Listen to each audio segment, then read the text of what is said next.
All right, let's talk about close quarter weapon retention and shooting. For years, we've been teaching kind of the rock and roll. That means basically we started with the shove and shoot. That meant that we shove the person away, we would draw our weapon, and we would shoot from here. All right, I'm using a Glock T17 because with one of the drills we're going to do, it's going to kind of show you where we're going, but we'll use a SIRT pistol in the end. So the rock and lock was developed for a range program. We used to teach it basically where we would shove and shoot until someone shot their hand. Then we said, now use the elbow, and we still bring it here. Two problems with this. One, it's probably the least mechanical way to hold on to your gun. I'm taking it into one hand, I'm bringing it on my waist.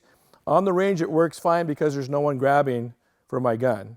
But as far as the technique for really someone that's trying to fight you, even if I shot Gary to the torso, a handgun will not reliably incapacitate anyone, period. That's from the FBI study after the Dade County shootout.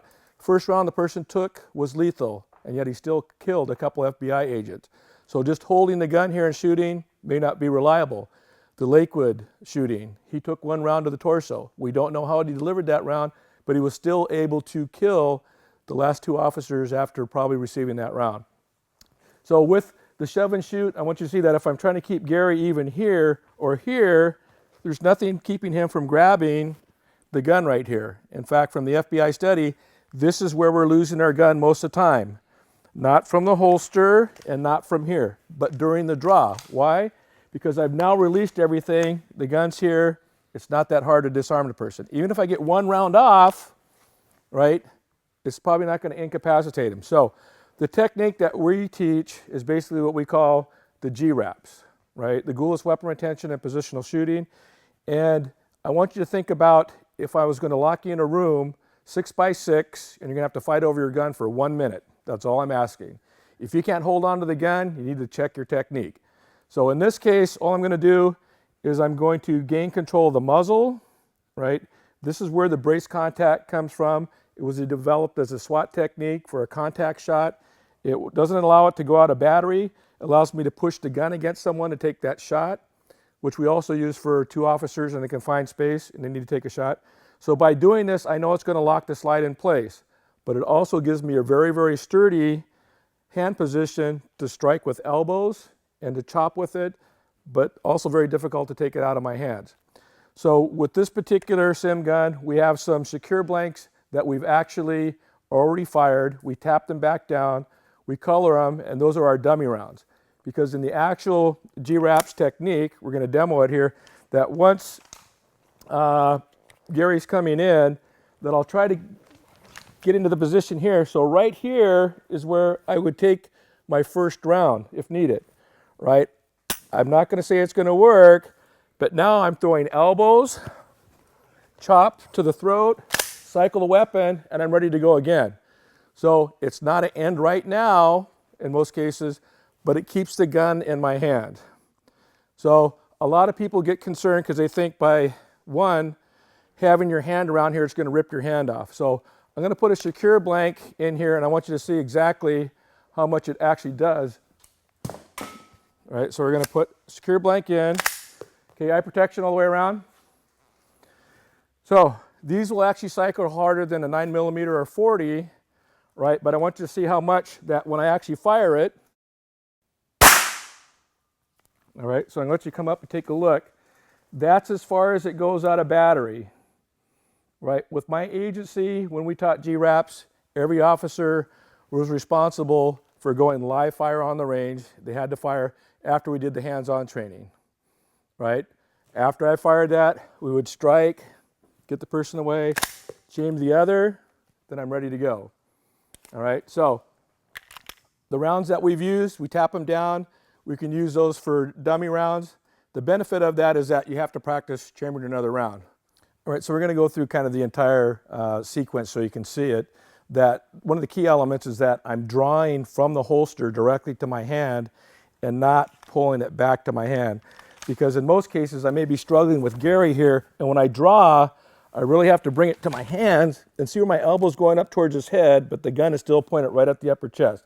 So I fire the round, right? Elbow, elbow, chop, cycle is back on. I'm driving into him, I'm not pulling back. Let go of my gun, pull the trigger, back to elbows, chops, cycle. If he goes down, move offline, make sure I'm ready to go. All right. So I wanted you to see that first with the weapon you could actually chamber around, because you really need to practice that fourth step of cycling the weapon. All right, now let's try it with the SIRT. All right, so when we start out, we first just have them take the SIRT pistol out, and we're going to check their grips. So as they come up, right, we're looking at, one, that their hand's not in front of the muzzle, two, raising their elbow high to where they're able to protect their head from a right cross.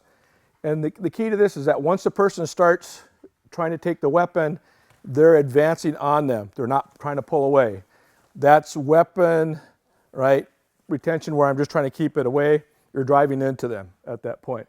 So as Jeremy's trying to grab, he's driving in, right? Now here they can actually see when they pull the trigger where the laser's hitting, all right?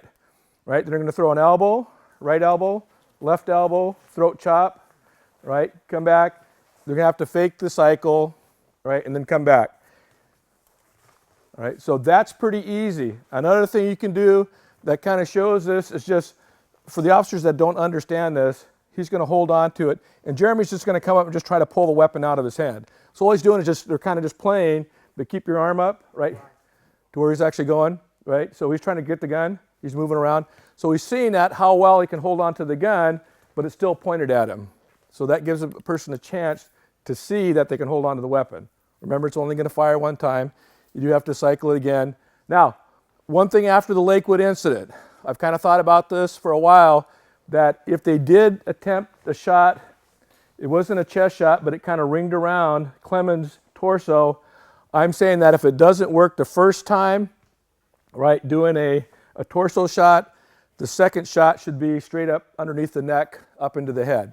So the example would be that if I've shot here and we're still fighting, after I've chambered the round, I'm going to come up, go straight underneath, and I want that round to go straight up through his neck into his head, right? Because that should end the fight versus putting round after round into the torso, and it's not stopping him. With that round, I would just want to flatten the gun on the chest, pull the trigger straight up through the head, right? And that should, it's actually a safe direction, and hopefully that'll end the fight.